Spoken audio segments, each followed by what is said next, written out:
Donc comme on peut le voir, c'est un sol extrêmement déjà d'une part humide et aussi rocailleux, donc il y a zéro risque pour le feu. Quand je dis zéro, c'est zéro. J'enlève quand même tout ce qui est herbe autour. D'accord. Je dégage vraiment l'endroit.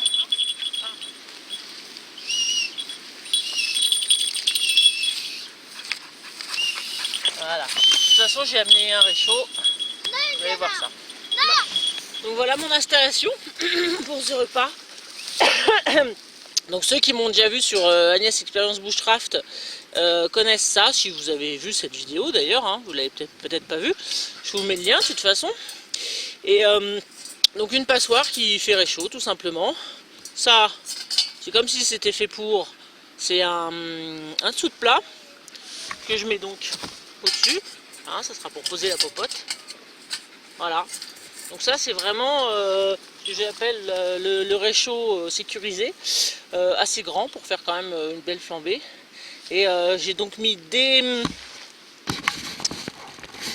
pierres en dessous, d'accord, pour qu'il y ait quand même une entrée d'air par le dessous. Dans l'autre vidéo que j'ai faite sur Agnès Expérience Bushcraft, je l'avais mis sur un trépied. Bon bah voilà, là je m'enquiquine pas, mais ça va revenir au même. Et voilà, vous allez voir ça dans la suite. Alors, je vous disais tout à l'heure comment faire la différence déjà entre un bois mort et voilà, qui a perdu ses feuilles. Bon, déjà, premier indice, vous regardez quand même au sol. S'il y a des feuilles, en règle générale, c'est quand même qu'il est vivant.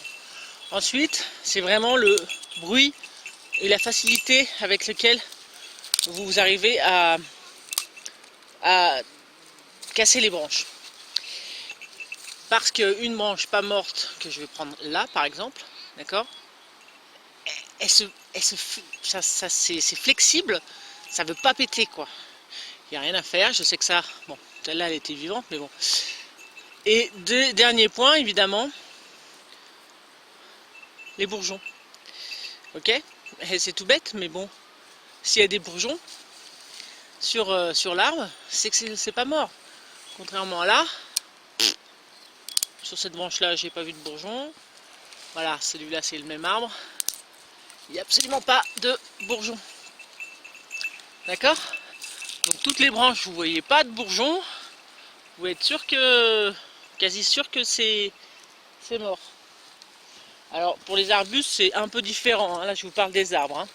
Les arbustes, les bourgeons, c'est pas très clair. Même s'il y en a, d'accord? Mais ils sont assez petits, quoi. Ils sont beaucoup plus petits. Donc forcément, on a un peu plus de mal. Mais voilà, sur cet argousier, par exemple, sans argousse, on voit quand même qu'il y a des tout petits bourgeons hein, qui vont éclore, donc qui sont préparés, qui sont refermés, pas encore développés, qui se développeront donc au printemps, aux premières chaleurs. Celui-là, par exemple, il a un peu une sale tête. Je suis pas sûr qu'il soit encore vivant. Je suis pas sûr du tout. Il se casse assez facilement. Ouais, non. Celui-là est mort, par exemple. Voilà. D'ailleurs, il reste absolument plus de feuilles, alors que sur les autres, il en reste encore un petit peu. Dans les arbustes, faire un petit peu plus attention, quoi. Ça, c'était de l'épine vinette. Donc, je reconnais bien avec les gros piquants. D'accord. Donc ça, c'est un arbuste. Il faudrait regarder mes vidéos sur Agnès Expérience Bushcraft. Éventuellement, je vous mettrai un lien. Cette année, il n'y en avait pas. Bon, voilà. Typiquement, vous voyez, je me suis pas trompé. C'est les restes d'épine vinette. Il y avait juste ça. Et donc, c'est pareil. On peut deviner quelques petits bourgeons. D'accord? Voilà. Allez! Donc j'ai commencé à mettre du bois un peu dedans. Voilà, je vais préparer. Ce qui est bien avec les réchauds, c'est que la chaleur est concentrée. Donc on a besoin de moins de bois que sur un petit feu par exemple. C'est concentré avec les parois en fait. Donc ça c'est bien. Ah, Lily a trouvé un nouveau jeu, une balançoire. Ouais! Ah, il en faut peu! Vraiment très peu! Pour être heureux. Salut David! Donc voilà, c'est simplement ça. Entre marcher dans l'eau et jouer à la balançoire avec un truc qui va finir peut-être par craquer, mais bon.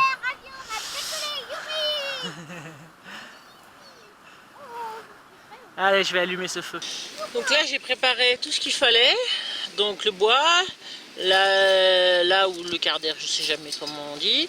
On a notre herbe, d'accord. J'ai pris du petit bois en plus pour mettre dessus. Et chose miracle aussi, donc là c'est du thym, on peut mettre du genêt aussi mort, de la lavande séchée, enfin bon, tout ce qui est très très sec et qui va partir en moins de 2. Voilà. Donc ceux qui me suivent sur Facebook ont dû déjà voir ma cuillère bois gras Firesteel. Voilà.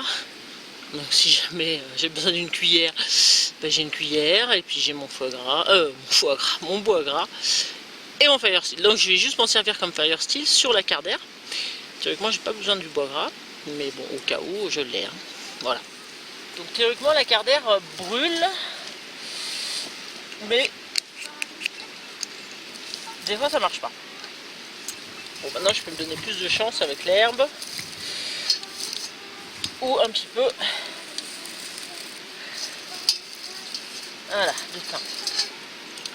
Allez on va essayer.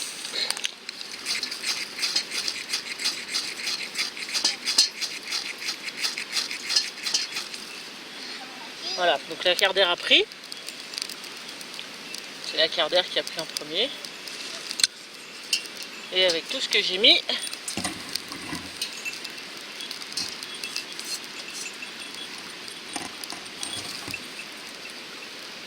ça devrait partir. De la lavande, ça va sentir bon. Un feu à la lavande.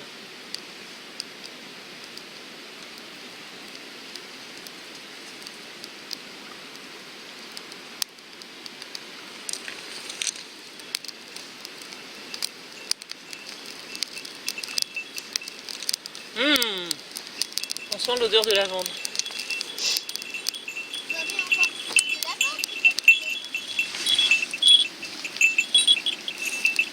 Maman, Ouais. tiens, de la lavande. Tu vois? Oh, Lily m'a amené un petit morceau de lavande. J'en chercher d'autres. D'accord. Parce que j'en ai.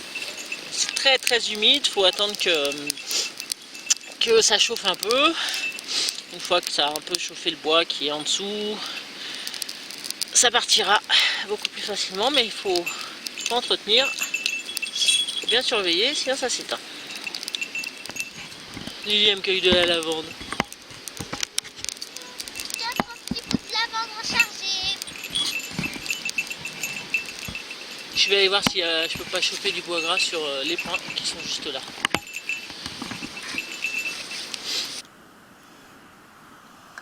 Voilà la mission de Lily avec un petit bouffadou tout simple en bambou.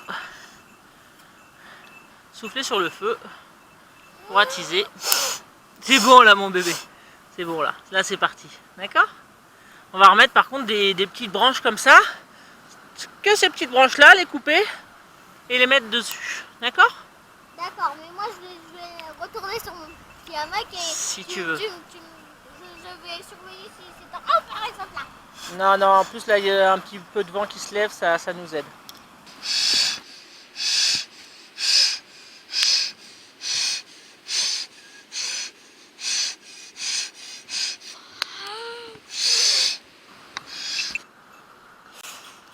Alors évidemment, pour avoir un feu quasi certain de rester allumé par temps humide en plus, parce que là c'est très très humide, il a plu ces derniers jours. Voilà, vous trouvez du bois gras sur les branches mortes comme celle-là, d'accord, branches mortes, bien cassantes, déjà on les reconnaît à ça. Quand vous entendez un bon crack, ça casse facilement, c'est que la branche est morte. Puis bon là ça se voit, après il faut suivre les branches. Voilà, celle-là par exemple, on voit très bien qu'elle n'est pas morte, évidemment. Ne pas y toucher, de toute façon ça se voit quand même relativement bien au niveau du bois, d'accord? C'est pas du tout le même. En tout cas pour ce pain-là, c'est pas le même. Donc après, c'est vraiment à cette jonction-là que se trouve le bois gras. et le couper avec une scie de préférence pour avoir cette section là pour être utilisée. Moi je vais le faire au couteau, on va voir si ça fonctionne.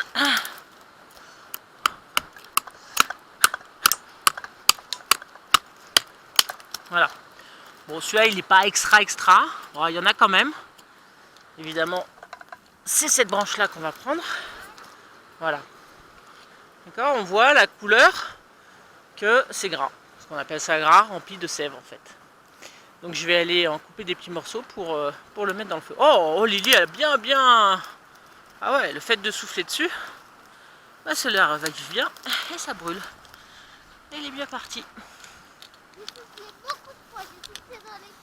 Ouais, c'est bien. On n'a même pas besoin de bois gras là. Je vais juste prendre un max de ça et ça devrait aller.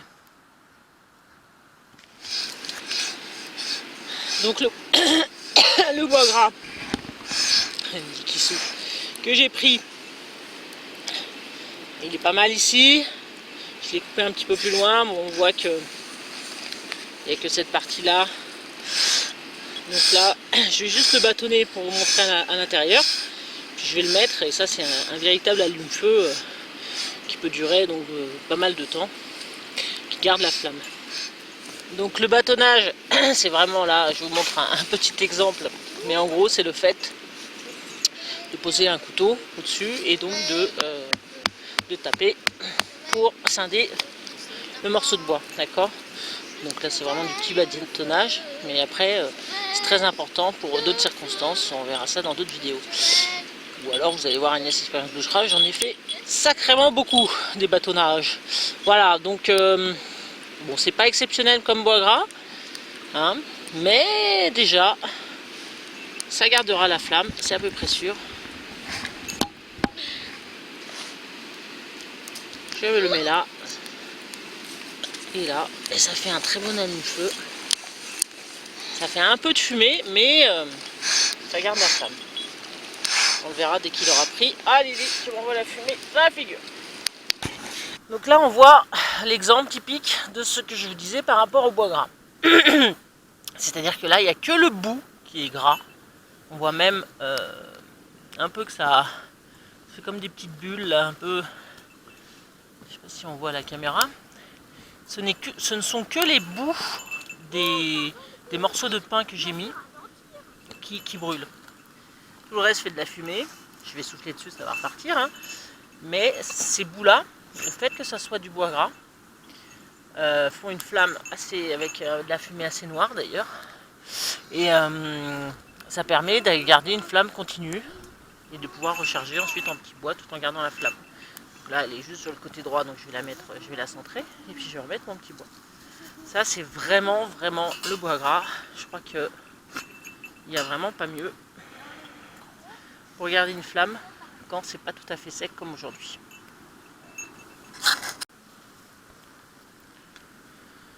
Toujours le bois gras, hein. Donc là j'ai rechargé en saule. Donc le saule très facilement reconnaissable à sa couleur orangée. On peut voir là. Hein, qui craque très facilement quand il est mort. Bon, on va souffler.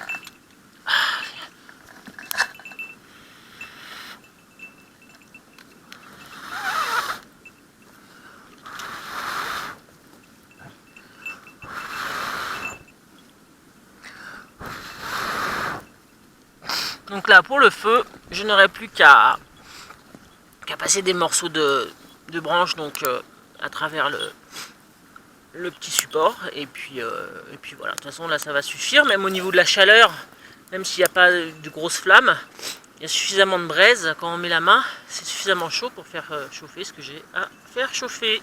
Ouais, tu peux souffler Lily, je t'attendais avec le petit bouffadou, hein. Vas-y, hein.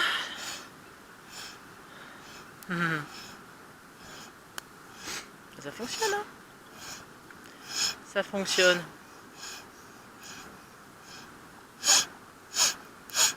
Ne t'approche pas trop, la sécurité. Et c'est très bien. Je vais me recouper un morceau de bois gras là qui est nettement plus joli.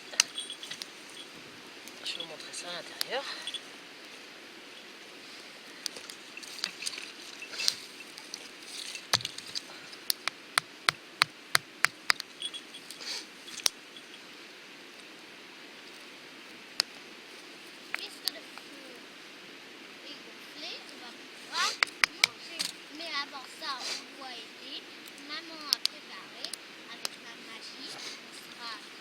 voit que la limite se situe à peu près jusqu'ici. Après c'est moins gras, mais en tout cas toute cette partie-là est particulièrement grasse. Voilà. Bon, là mon feu bat son plein. Je vais commencer à faire à manger. Donc voilà, la partie feu se termine. Pour la prochaine partie, ça sera dans la prochaine vidéo. Voilà, à bientôt. Ciao.